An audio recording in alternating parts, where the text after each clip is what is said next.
62వ వాక్యం నుండి 65వ వాక్యం వరకు చదవండి. ஆதியாகமம் 24ஆம் அதிகாரம் 62லிருந்து 65 வரைக்கும் படியுங்கள். Genesis chapter 24 verse 62 to 65. ಅಷ್ಟರಲ್ಲಿ ಈಸಾಕನು ಲಹೈರೋಯಿ ಬಾವಿಗೆ ಹೋಗಿ ಬಂದಿದ್ದನು. ಕಾನಾನ್ ದೇಶದ ದಕ್ಷಿಣ ಸೀಮೆಯಲ್ಲಿ ವಾಸವಾಗಿದ್ದನು. ಅವನ ಸಂಜೆಯ ವೇಳೆಯಲ್ಲಿ ಧ್ಯಾನ ಮಾಡೋದಕ್ಕೋಸ್ಕರ ಅಡವಿಗೆ ಹೋಗಿದ್ದಾಗ ಕಣ್ಣೆತ್ತಿ ನೋಡಲಾಗಿ ಒಂಟೆಗಳು ಬರುವುದನ್ನು ಕಂಡನು. 65వ వాక్యం చదువు. ರೆಬೆಕ್ಕಳು ಕಣ್ಣೆತ್ತಿ ಈಸಾಕನನ್ನು ನೋಡಿ ಒಂಟೆಯಿಂದ ಬೇಗ ಇಳಿದು ನಮ್ಮನ್ನು ಎದುರುಗೊಳ್ಳುವುದಕ್ಕೆ ಅಡವಿಯಲ್ಲಿ ನಡೆದು ಬರುವ ಆ ಮನುಷ್ಯನು ಯಾರೆಂದು ಆ ಸೇವಕನನ್ನು ಕೇಳಿದಳು. ಅವನೇ ನನ್ನ ದನಿ ಎಂದು ಅವನು ಹೇಳಿದಾಗ ಆಕೆ ಮುಸುಕು ಹಾಕಿಕೊಂಡಳು.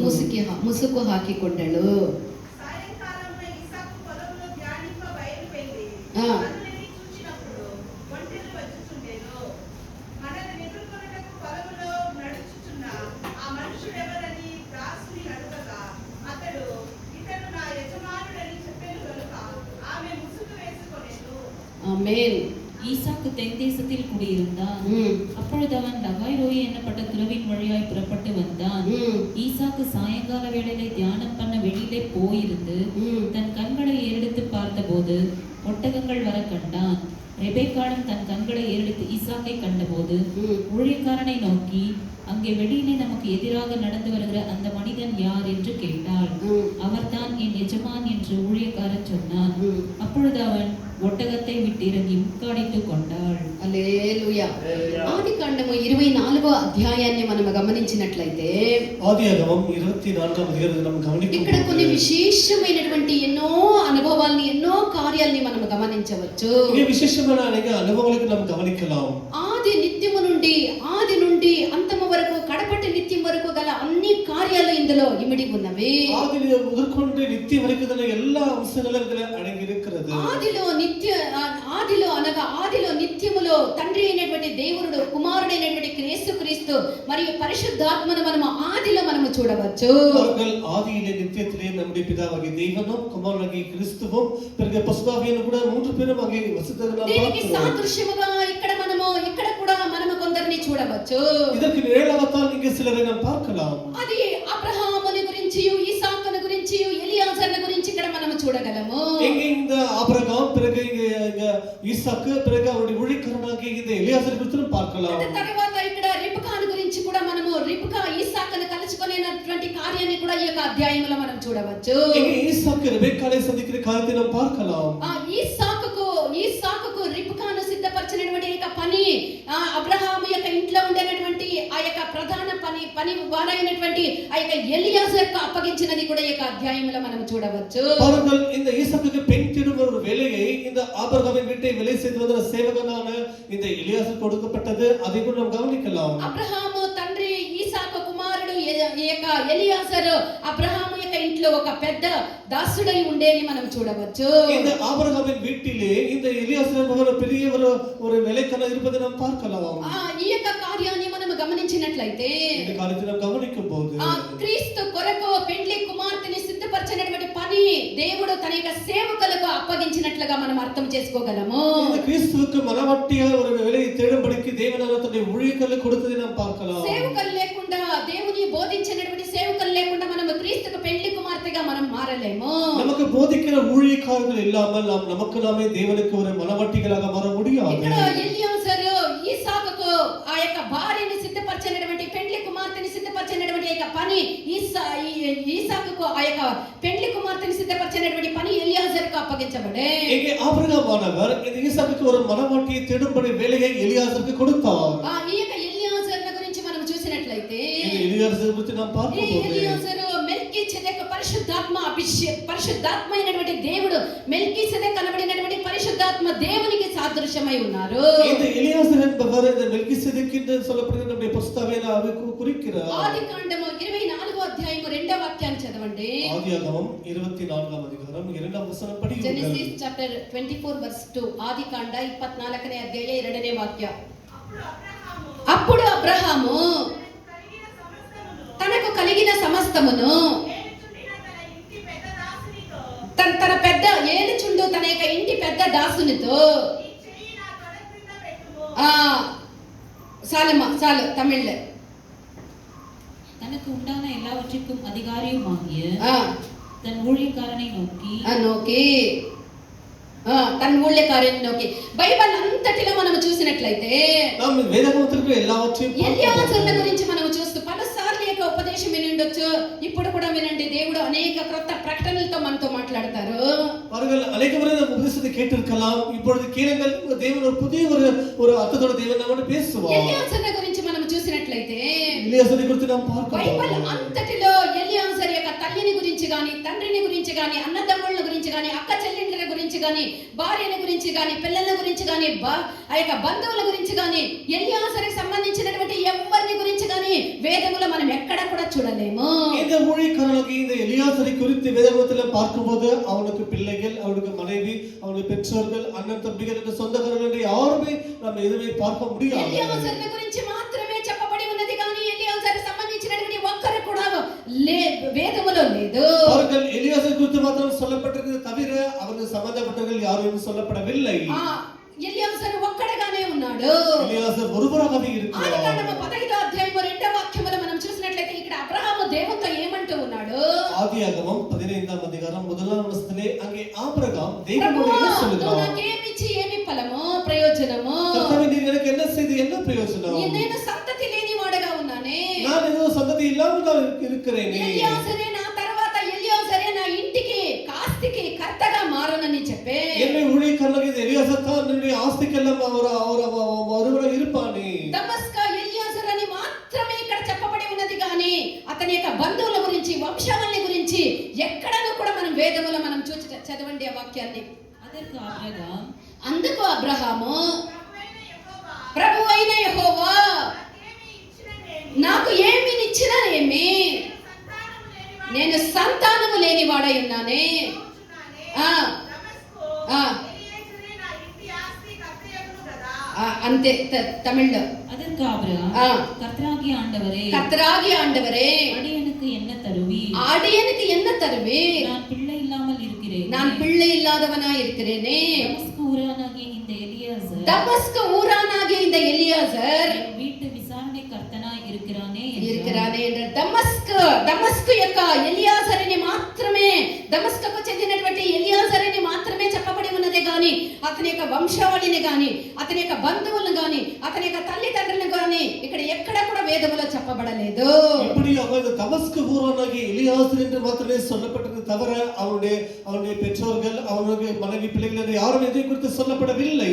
ఈ యొక్క ఎలియాజరు అబ్రహాము ఇంట ఒక దాసుడుగా ఉండే எலியாசர் ஆபிரகாம் வீட்டிலே ஒரு வேலைக்காரனாக ప్రియమైనటువంటి దేవుని இருந்தார். యొక్క జనమా, ప్రియమైన దేవుని ఈ యొక్క జనమే. ఎలియాజరు మెల్కీసెదెకు అనబడినటువంటి పరిశుద్ధాత్మ దేవునికి సాదృశ్యమై ఉన్నారు. இந்த எலியாசர் என்பவர் மெல்கிசேதேக்கு உருவாகிய இந்த பரிசுத்தாவின் அபிஷேகத்துக்கு ஒரு நிழலாய் இருக்கிறார். ఎలియాజరు పరిశుద్ధాత్మ అభిషేకమునకి పరిశుద్ధాత్మ దేవుడికి సాదృశ్యమై ఉన్నారు. எலியாசர் பரிசுத்தாவின் நிழலுக்கு ஒப்பாய் ఈ இருக்கிறார். యొక్క ఎలియాజరు ఈసాకుకు ఒక పెండ్లి కుమార్తెని, ఒక భార్యని సిద్ధపరచవలేను. இந்த எலியாசர் கொடுத்த வேலை என்னவென்றால் அவர் இந்த தன்னுடைய எஜமானாகிய குமாரனாகிய இந்த ஈசாக்குக்கு ஒரு பெண்ணை தேட வேண்டும். ఈ యొక్క రిబ్కా దేనికి సాదృశ్యమై ఉన్నది? இந்த ரெபெக்காள் எதை குறிக்கிறது? ఇది పెండ్లి కుమార్తె సంగమ మనందరికీ ఈ యొక్క రిబ్కా సాదృశ్యమై, పెండ్లి కుమార్తె సంగమనకు సాదృశ్యమై ఉన్నది. இந்த ரெபெக்காள் என்பவள் இந்த மணவாட்டி சபையை நம்ம எல்லாரையும் குறிக்கிறாள். ఇప్పుడు అబ్రహామును గురించి మనం చూసినట్లయితే இப்பொழுது ஆபிரகாமை குறித்து நாம் பார்க்கும்போது అబ్రహాము బహుకాలము గడిచినటువంటి ఒక వృద్ధుడుగా కనబడుతూ ఉన్నాడు.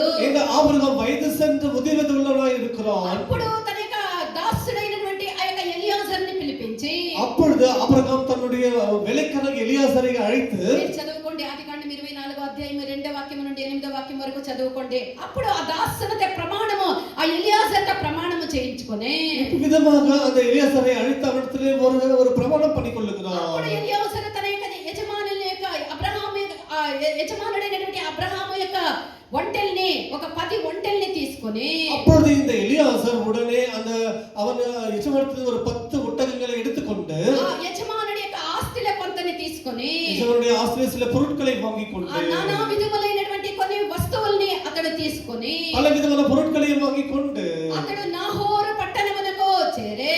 அவன் நாகோர் என்ற ஒரு பட்டணத்தை சேர்ந்தான். అక్కడ సాయంకాలమైనప్పుడు அங்கே சாயங்காலமான போது ఆ నాహోరు పట్టణస్థులైనటువంటి ఏక స్త్రీలు ఊరు వెలుపల ఉండేటువంటి ఏక బావిలో నీళ్లు చెదుకునే దానికి వస్తూ ఉండిరి. அந்த நாகூர் பட்டணத்தில் அங்க ஒரு கிணறு இருக்கிறது. கிணற்றிலே தண்ணீர் கொள்ளும்படிக்கு அநேக ஸ்திரீகள் அங்கே வந்தார்கள். ఊరి బయట ఉండేటువంటి ఆ యొక్క నీళ్ల బావి దగ్గరికి ఆ యొక్క నీళ్లు తీసుకొని పోయేదానికి స్త్రీలు వచ్చినటువంటి సమయం అది సాయంకాల సమయము. அந்த ஊருக்கு வெளியே இருக்கிறதால அந்த கிணற்றிலே தண்ணீர் கொண்டு கொள்ளும்படிக்கு அநேக ஸ்திரீகள் வர வேண்டிய நேரம் அது இருந்தது. ఆ నీళ్ల బావి దగ్గర ఆ యొక్క ఎలియాజరు పోయి తన యొక్క 10 ఒంటెల్ని అక్కడ దించి అక్కడ పెట్టి అతడు మోకరించి అక్కడ ప్రార్థన చేసి அவ்விதமாகவே இந்த எலியாசர் கூட அந்த கிணத்தண்டையில போய் தன்னுடைய ஒட்டகங்களை அங்கே கட்டி வைத்து இப்படி முழங்கால் படித்து அவங்க ஜெபம் பண்ணுகிறார். ఏమని ప్రార్థన చేస్తూ ఉన్నాడు? என்னன்னு నా ஜெபிக்கிறார். యజమానుడగు అబ్రహాము దేవుడైనటువంటి యెహోవా, என்னுடைய எஜமானுடைய தேவனாகிய கர்த்தாவே, నేను వచ్చినటువంటి కార్యము నీకు తెలుసు. நான் வந்த காரியம் உங்களுக்கு అది தெரியும். త్వరలో సఫలపరచమని మోకరించి ఆ బావి యొద్ద ఎలియాజరు తన యొక్క యజమానుడైనటువంటి అబ్రహాము యొక్క దేవునికి మోకరించి ప్రార్థించే ஆபிரகாமின் தேவனுக்கு அவர் முறையிட்டு விதமாக கர்த்தாவே நான் வந்த காரியத்தை வாய்க்கு செய்யும் என்று கேட்டிருக்கிறார். ఆ యొక్క నాహోరు పట్టణములో గ్రామములో ఉండేటువంటి ఆ యొక్క ఆడపిల్లలు అక్కడ నీళ్లు చేదుకునేదానికి వస్తూ ఉండిరి. அந்த நாகூர் பட்டணத்து அந்த பெண்கள் அந்த கிணற்றிலே தண்ணீர் கொள்ளும்படிக்கு வந்தார்கள். అప్పుడు ఎలియాజరు ఏమంటూ ఉన్నాడు? அப்பொழுது எலியாசர் என்ன கேட்கிறார்? ఆదికాండం 24వ అధ్యాయం 14వ వాక్యాన్ని చదవండి. ஆதியாகமம் 24ஆம் அதிகாரம் 14ஆம் வசனம் படியுங்கள். ನಾನು ಯಾವ ಹುಡುಗಿಗೆ ನೀನು ದಯವಿಟ್ಟು ನಿನ್ನ ಕೊಡವನ್ನು ಇಳಿಸಿ ನನಗೆ ಕುಡಿಯುವುದಕ್ಕೆ ಕೊಡು ಎಂದು ಯಾವ ಹುಡುಗಿಗೆ ನಿನ್ನ ಕೊಡವನ್ನು ಇಳಿಸಿ ನನಗೆ ಕುಡಿಯುವುದಕ್ಕೆ ಕೊಡು ಎಂದು ಹೇಳುವೆನೋ ನೀನು ಕುಡಿಯಬಹುದು, ಮತ್ತು ನಿನ್ನ ಒಂಟೆಗಳಿಗೂ ನೀರು ಕೊಡುತ್ತೇನೆ ಅನ್ನುವಳು. ನಿನ್ನ ಒಂಟೆಗಳಿಗೂ ನೀರು ಕೊಡುತ್ತೇನೆ ಅನ್ನುವವಳು ಅವಳೇ ನಿನ್ನ ದಾಸನಾದ ಇಸಾಕನಿಗೆ ನೀನು ನೇಮಿಸಿರುವ ಕನ್ಯೆ. ಆಕೆಯೇ ನಿನ್ನ ದಾಸನಾದಂತ ఈసాకನಿಗೆ ನೀನು ನೇಮಿಸಿರುವ కన్యೆ. ఇక్కడ ఎలియాజరు ఏమని ప్రార్థన చేసే? இங்கே எலியாசர் தேவனுக்கு என்ன ஜெபம் பண்ணுகிறார்? ప్రభువా, ఏ చిన్నదాన్నైతే నాకు త్రాగేదానికి నీళ్ళు ఇమ్మని నేను అడగదును.